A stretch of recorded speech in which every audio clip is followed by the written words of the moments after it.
Assalamualaikum warahmatullahi wabarakatuh. Yang terhormat Profesor Dr. Edi Cahyono, MSI, selaku dosen pengampu mata kuliah Kimia Organik Fisik, serta teman-teman rombel pendidikan Kimia 4B yang kami banggakan dan kami cintai. Pada kesempatan kali ini, kami dari kelompok 4 izin untuk mempresentasikan hasil diskusi kami tentang penerapan reaksi substitusi nukleofilik dalam dunia industri, khususnya pada sintesis dan karakterisasi natrium silikat Na2SiO3 dari sekam padi. Namun sebelum itu, izinkanlah kelompok kami untuk memperkenalkan diri terlebih dahulu. Baik, untuk anggota yang pertama ada Aida Nur Hidayah dengan NIM belakang terakhir 07, Salisa Mahirah dengan NIM belakang 12, Galang Purnama Putra dengan NIM belakang 22, serta Rizky Nur Wahidah dengan NIM belakang 43. Baik, tanpa berlama-lama langsung saja kita masuk ke materi yang pertama yaitu pendahuluan yang akan disampaikan oleh saya sendiri. Padi merupakan produk utama pertanian di negara-negara agraris termasuk Indonesia. Penggilingan padi menghasilkan 72% beras, 5-8% dedak, dan 20-22% sekam. Sekam padi dimanfaatkan sebagai sumber silika karena kandungan silika yang tinggi, yaitu sekitar 86,90 sampai 97,30%. Murah, ketersediaannya melimpah, dan tidak beracun. Silika yang berasal dari sekam padi bersifat amorf, sehingga untuk peleburan abu sekam padi tidak memerlukan waktu yang lama dan temperatur yang tinggi. Silika secara luas banyak digunakan dalam penyulingan minyak tumbuhan, produk farmasi, dan deterjen. Natrium silikat banyak digunakan di industri, terutama untuk bahan pembuatan sabun dan deterjen, bahan perekat, bahan baku pembuatan beton dan semen, serta sebagai adsorben. Oleh karena berbagai manfaat tersebut, maka dibuat sintesis natrium silikat dari sekam padi sebagai sumber silika melalui proses peleburan dengan NaOH. Baik, untuk selanjutnya yaitu rumusan masalah. Rumusan masalah yang pertama adalah bagaimana mekanisme reaksi dalam proses sintesis natrium silikat dari sekam padi sebagai sumber silika melalui proses peleburan dengan NaOH.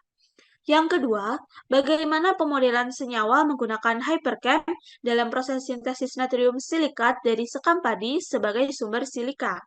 Yang ketiga, bagaimana energetika dalam proses sintesis natrium silikat dari sekam padi sebagai sumber silika melalui proses peleburan dengan NaOH. Yang keempat, bagaimana diagram energi dari hasil pemodelan menggunakan hypercam dalam proses sintesis natrium silikat padi sebagai sumber silika. Baik, yang selanjutnya yaitu tujuan. Yang pertama, mengetahui mekanisme reaksi dalam proses sintesis natrium silikat dari sekam padi sebagai sumber silika melalui proses peleburan dengan NaOH. Yang kedua, mengetahui pemodelan senyawa menggunakan hypercam dalam proses sintesis natrium silikat dari sekam padi sebagai sumber silika. Yang ketiga, mengetahui energetika dalam proses sintesis natrium silikat dari sekam padi sebagai sumber silika melalui proses peleburan dengan energetika. Yang keempat, mengetahui diagram energi dari hasil pemodelan menggunakan hypercam dalam proses sintesis natrium silikat padi sebagai sumber silika. Baik, demikianlah yang dapat saya sampaikan untuk pendahuluan. Selanjutnya ada mekanisme reaksi yang akan disampaikan oleh Galang Purnama Putra. Kepada Galang Purnama Putra, saya Baik, terima kasih atas kesempatannya. Kemudian di sini saya akan menjelaskan terkait dengan mekanisme reaksi. Nah, jadi natrium silikat disintesis melalui salah satu reaksi, yaitu reaksi substitusi nukleofilik bimolekuler atau SN2. Nah, jadi mekanisme reaksi SN2 itu merupakan proses mekanisme yang berlangsung dalam satu tahap, di mana ketika ikatan pada gugus pergi mulai putus bersamaan dengan terbentuknya ikatan pada nukleofilik atau serangan oleh nukleofilik. Nah, kemudian mekanisme ini juga mensyaratkan bahwa nukleofil itu menyerang substrat dari arah belakang, sehingga substituen organik membalikan konfigurasi reaksi. Proses ini disebut juga inversi Walden. Dapat dilihat pada contoh. Nah, ini hanya merupakan contoh ya teman-teman, bukan terkait dengan senyawa yang akan kita bahas nanti, yaitu natrium silikat. Nah, pada contoh, CH3S- itu adalah eh, nukleofil yang akan menyerang substrat. Kemudian Br itu sebagai gugus pergi. Nah, jadi reaksi itu berlangsung ketika CH3S- atau nukleofil itu menyerang C atau menyerang substrat. Nah, kemudian ketika nukleofil menyerang substrat, pada waktu yang bersamaan gugus perginya yaitu Br itu juga lepas. Dapat dilihat ketika CH3S sudah berikatan dengan C, Br akan lepas menjadi Br-. Kemudian konfigurasi dari R itu juga berubah. Yang awalnya substrat sebelum diserang oleh nukleofil itu konfigurasinya adalah R, yaitu searah dengan jarum jam. Setelah nukleofil masuk dan gugus pergi itu lepas, konfigurasinya itu menjadi S. Nah, tadi prosesnya itu disebut inversi Walden. Oke, selanjutnya di sini ada mekanisme reaksi pada pembentukan natrium silikat. Nah, pada reaksi pembentukan natrium silikat ini tidak terjadi substitusi nukleofilik SN2. Nah, jadi pada reaksi ini tidak akan dibahas lebih dalam karena di sini kami memfokuskan reaksi yang melibatkan SN2 seperti itu. Nah, di sini intinya itu adalah pembentukan si natrium silikat. Oke, selanjutnya nah, jadi yang mengalami reaksi SN2 yaitu adalah salah satu gugus dari si natrium silikat tadi, yaitu gugus silanol. Nah, jadi gugus silanol di sini mengalami reaksi kondensasi atau yang biasa dikenal dengan reaksi dehidrasi, yaitu penggabungan dua senyawa yang menghasilkan senyawa baru dengan cara melepas molekul sederhananya, yaitu air. Nah, jadi pada produk, nanti produk sampingannya itu ada molekul air atau H2O. Nah, kemudian reaksi kondensasi itu melibatkan mekanisme reaksi SN2. Dapat dilihat mekanisme reaksinya, anion silikat atau SiO- itu bertindak sebagai nukleofil dan OH itu bertindak sebagai gus pergi.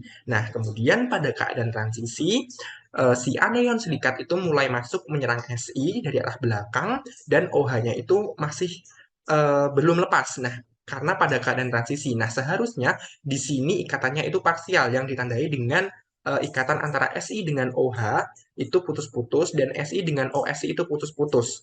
Nah, seperti itu. Kemudian terkait dengan em, energi transisi itu sendiri yaitu spesies yang terbentuk sementara oleh molekul reaktan akibat tumbukan sebelum membentuk produk.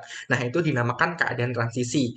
Nah, kemudian pada produk dapat dilihat ketika si gugus pergi atau OH-nya itu sudah lepas yang berikatan dengan H+ akan membentuk molekul air.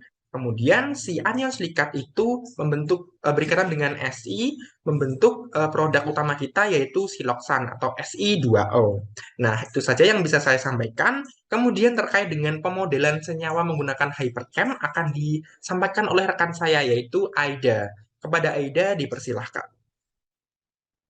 Baik, terima kasih atas kesempatannya.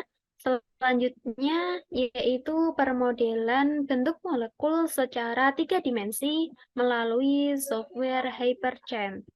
Seperti yang telah disampaikan dan dijelaskan oleh Galang sebelumnya, pembentukan siloksan melalui mekanisme pembentukan natrium silikat terlebih dahulu. Secara geometri, atom silikon divisualkan dengan atom yang berwarna kuning, atom O yang berwarna merah, dan atom H yang berwarna putih, dan atom Na berwarna ungu. Selanjutnya, baru deh mekanisme pembentukan siloksan. Selanjutnya yaitu gugus silanol mengalami keadaan awal dengan menggunakan bantuan software HyperChem. Kita dapat mengetahui nilai energi molekulnya pada keadaan awal dan didapatkan nilai energinya yaitu sebesar negatif 0,170,354 kilokalori per mol melalui 16 siklus dan 54 poin. Selanjutnya, Gugus silanol mengalami keadaan transisi dan didapatkan nilai energinya yaitu sebesar 7,16424 kilokalori per mol melalui 13 siklus dan 35 poin. Selanjutnya, gugus silanol tersebut mengalami keadaan akhir dan menghasilkan produk yang berupa senyawa siloksan dan air, dan didapatkan nilai energinya yaitu sebesar negatif 0,254828 kilokalori per mol melalui 12 siklus dan 31 poin. Selanjutnya, yaitu diagram mekanisme SN2 pembentukan senyawa siloksan. Dari nilai energi yang telah didapatkan menggunakan software HyperChem sebelumnya, bisa kita plotkan pada diagram seperti yang tertera pada layar. Bisa kita lihat ya teman-teman, pada mekanisme ini menghasilkan satu puncak dengan puncak tertinggi pada keadaan transisi yaitu sebesar 7,16424 kilokalori per mol. Baik, selanjutnya yaitu penutup yang akan disampaikan oleh Salisa Mahira. Kepada Salisa, saya persilakan. Baik, terima kasih atas kesempatannya. Di sini saya akan menjelaskan simpulan dari pembahasan yang telah sebelumnya disampaikan oleh teman-teman saya. Yang pertama adalah mekanisme reaksi yang melibatkan proses sintetis natrium silikat atau Na2SiO3 adalah mekanisme reaksi substitusi nukleofilik bimolekuler atau SN2 di mana terjadinya pada salah satu gugus dari Na2SiO3 yaitu gugus silanol atau SiOH yang mengalami reaksi kondensasi yang melibatkan reaksi SN2.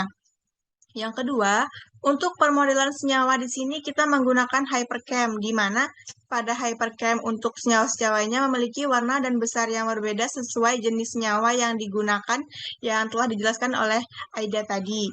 Dan untuk yang ketiga adalah untuk energetika, kita menghitung energetika dari salah satu gugus dari natrium silika, yaitu gugus silanol.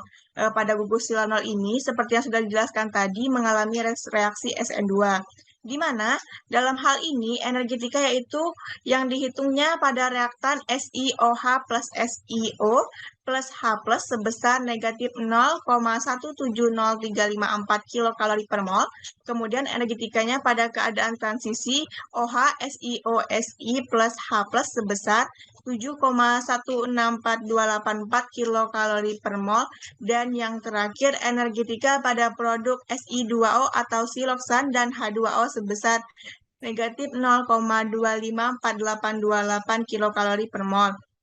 Nah, di sini dapat dilihat energetika yang paling tinggi yaitu pada keadaan transisi dan yang terkecil yaitu pada produk. Untuk hasil yang didapatkan yaitu sudah berdasarkan dengan teori. Dan yang terakhir adalah diagram energi dari reaksi SN2 hanya terdapat satu puncak yang menunjukkan keadaan transisi. Berbeda dengan SN1 yang memiliki dua puncak karena mekanisme reaksinya melalui dua tahap. Di sini juga mekanisme reaksi SN2 hanya melewati satu tahap. Jadi puncak yang dihasilkan pada keadaan transisi hanya satu. Kemudian, pada diagram energi sumbu Y-nya adalah energetika reaktan, keadaan transisi, dan produk, sedangkan sumbu X-nya adalah koordinat reaksi atau pada proses reaksi keadaan awal.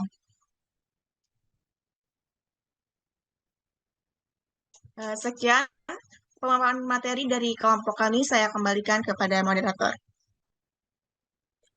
Baik, demikianlah pemaparan materi dari kelompok 4. Semoga bermanfaat. Apabila ada kekurangan, kami memohon maaf sebesar-besarnya. Kami akhiri. Wassalamualaikum warahmatullahi wabarakatuh. Terima